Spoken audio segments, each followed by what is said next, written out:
Pendidikan menjadi kebutuhan dasar manusia, karena dengan pendidikan, manusia dapat meningkatkan kualitas hidupnya.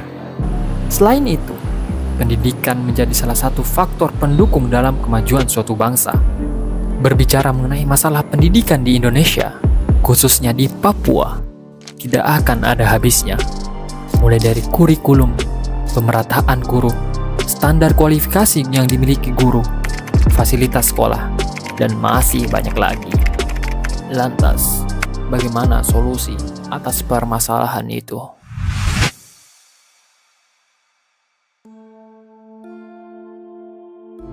Kasih Rumbai Koteka itu sebenarnya muncul dari rasa kepedulian seorang anggota Polres Kota Sorong.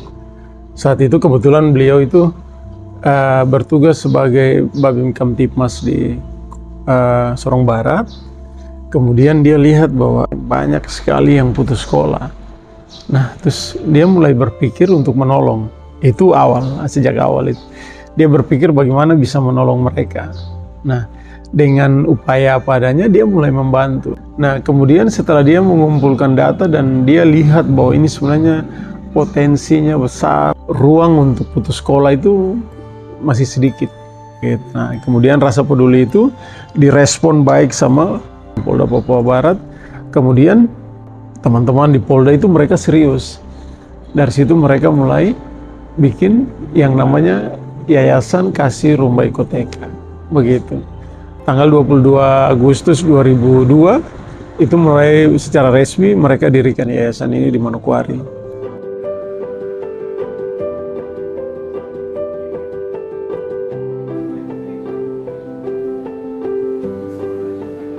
Saya diangkat jadi kepala sekolah, kemudian kita mulai selenggarakan itu apa yang sudah dikerjakan oleh teman-teman sebelumnya.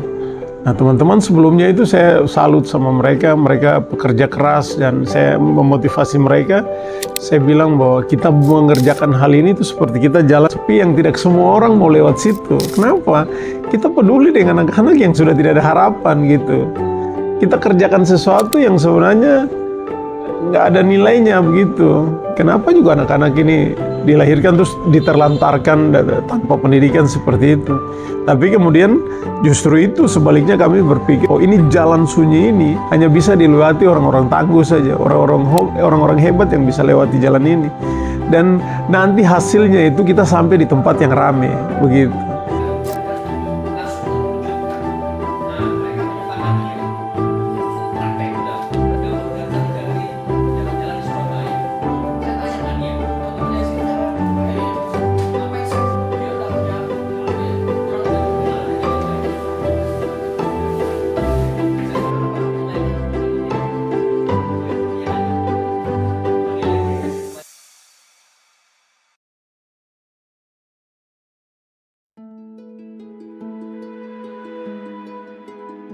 Saya sebagai sekretaris, tetapi setelah terbentuknya Papua Barat dan Papua Barat Daya, saya menjadi supervisi untuk IT. Jadi semua yang berurusan dengan data ataupun dapodik itu adalah tugas saya. Jadi pengecekan data dari verbal PD ataupun penginputan dapodik itu saya lakukan. Kebetulan saya ini basic orang yang berjiwa sosial. Jadi kalau bilang dukanya itu nggak ada ya, karena saya suka sekali dengan tantangan namanya sosial itu. Entah dibilang misalnya saya nggak ada uang ataupun segala kebutuhannya itu minim gitu. Itu bagaimana saya bisa membuat itu menjadi ada gitu. Jadi kalau sukanya senang sekali karena basic saya itu bertolak belakang nih secara pendidikan.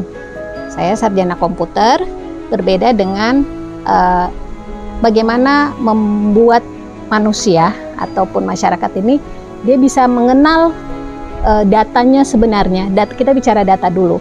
Jadi kalau penginputan dapodik itu harus nicknya itu sesuai dengan dukcapil. Nah itu baru keluar tuh nisennya. Kalaupun misalnya tidak sesuai, dia nggak akan bisa gitu. Jadi kadang masyarakat ini kan kita data itu tidak begitu penting. Jadi NIK itu tidak begitu penting, tapi itu sangat penting. Ada ibu berusia 69 tahun yang tidak tahu sama sekali huruf. Bagaimana kesabarannya kita berbeda, sangat berbeda. Jadi susah ya kalau dibilang mengajar anak PAUD dengan yang sudah berumur itu susah sekali. Kadang juga hari ini mereka datang, besoknya udah nggak datang gitu. Kadang itu di dalam grup kita suruh edukasi, misalnya ada tugas ini, atau besok bawa ini, masih nanya lagi. Jadi budaya membaca itu nggak ada. Jadi mereka harus dikasih terus edukasi.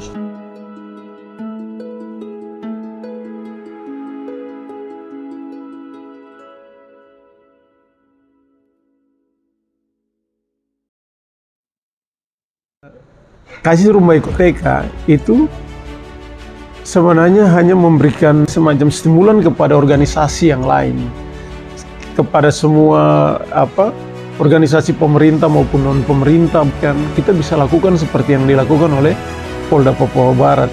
Tidak saja kita tangkap anak di jalan yang melakukan kejahatan, tetapi kita harus menyediakan ruang yang benar-benar anak itu bisa mendapatkan apa yang dia tidak dapat sehingga dia ada di sini. Begitu. Kami punya anak-anak Papua itu, mereka ada di ruang-ruang yang tidak terhubung dengan transformasi pendidikan. Mereka tidak ada di situ. Ruang yang menghubungkan mereka ke sana itu tidak ada. Saya kasih contoh. Mereka ada di jam 5 pagi, acara di jam 5 pagi, acara sampai jam 5 pagi. Mereka ada di pasar, mereka ada di pelabuhan angkat barang, mereka ada di tukang parkir, di depan toko. Mereka ada di yang paling itu di kilo 10, di penjara. Kalau lihat jumlah anak Papua di sana usia sekolah maupun saya kira jumlahnya luar biasa banyak. Itu. Nah, mereka ada di ruang-ruang yang tidak terhubung dengan transformasi pendidikan ini. Nah, bagaimana kita selesaikan ini? Baru kita berharap ruang ini akan jalan baik. Seperti itu. Saya ini kepala sekolah di satu yayasan yang namanya Kasih Rumah Ipoteka. Kami mengupayakan itu setiap waktu. Kami cari siswa. Kami minta di kelurahan, kami minta RT RW yang punya anak-anak. Saya bilang sama konstituen saya, kalau ada bapak ibu putus sekolah atau bapak ibu sendiri yang putus sekolah, mari datang ke kami. Kumpul di sini, kami kasih pelajaran, di sini kami bisa kasih belajar. Kami punya ruang kelas menyebar di seluruh kota Sorong. Dari Suprawe, dari Sauka sampai ke Remu. Itu anak-anak boleh belajar di situ, boleh mendaftar untuk ke paket A, B, C. Orang boleh belajar di sana. Dan itu yang saya rasa tidak semua orang mau lakukan. Begitu, tidak semua organisasi mau lakukan. Dan saya minta sebenarnya saat itu, kalau bisa, semua BUMN, semua organisasi, kalaupun mungkin tidak bisa melakukan seperti yang dilakukan oleh Polda Papua Barat, minimal CSR mereka itu diarahkan ke pendidikan. Dan saya rasa itu akan menolong jumlah orang yang sangat banyak. Begitu.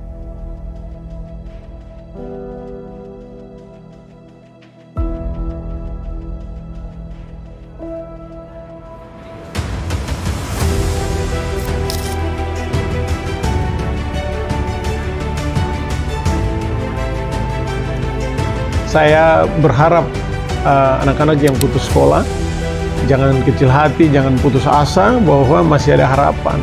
Kita masih bisa memperbaiki semua hal. Dengan cara apa? Dengan cara memperbaikinya dari sekarang, begitu. Kenapa? Di usia belasan itu usia yang rentan dengan kejahatan, rentan dengan masalah.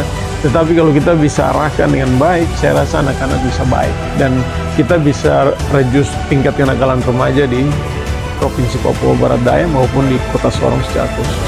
Seperti itu.